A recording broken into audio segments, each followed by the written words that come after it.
आप सुन रहे हैं शिवानी रिकॉर्डिंग स्टूडियो की शानदार प्रस्तुति। मिलाए पे हमारा से बुतना के माल घर DJ Manish Raxaul, DJ Manish Raxaul, DJ Manish Raxaul. मिलाए पे हमारा से बुतना के माल घर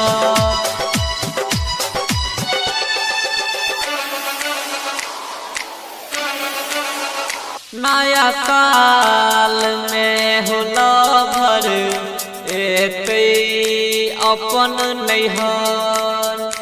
नया साल में होला भर एते अपन नैहर।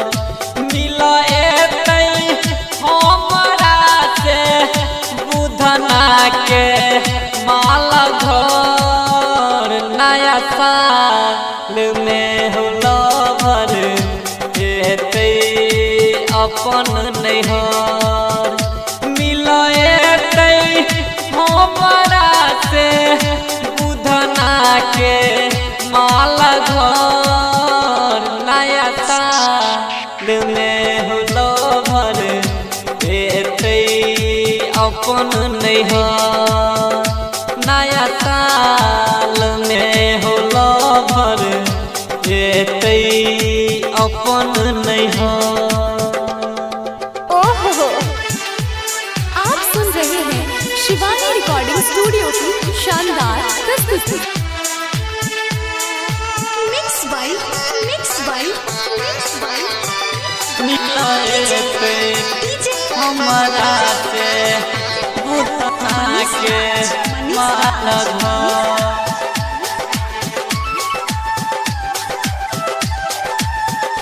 सज के जखन उएते अखिया फरक जेते सपना में देख छलिए आइ हकीकत में देखबै।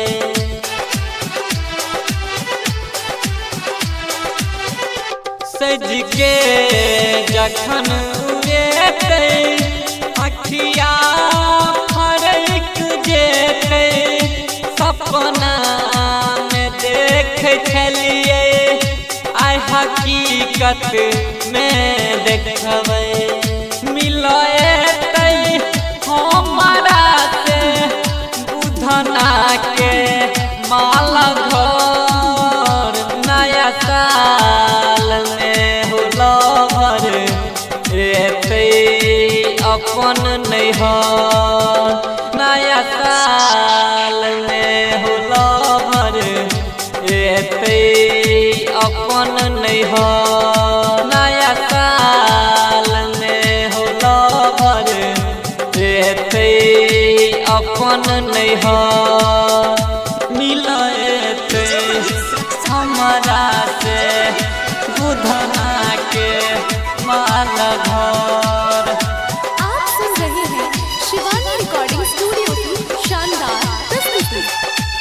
मिलाए पे हमरा से बुधना के माल घर। फूल लक बैठल रहबै बुधना के माल घर।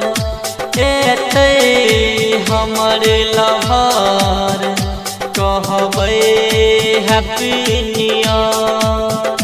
अच्छा, फूल लक बैठल रहबै बुधना के माल घर। एते हमर लहर कहबै हैप्पी न्यू ईयर। हमर सपना पूरा हेतै नया साल के ऊपर। हमर सपना पूरा हेतै नया साल के ऊपर। लिखल चंदन देव दुलार के लभर ले दुलार के मेहर मनेते happy new year. Shivani recording studio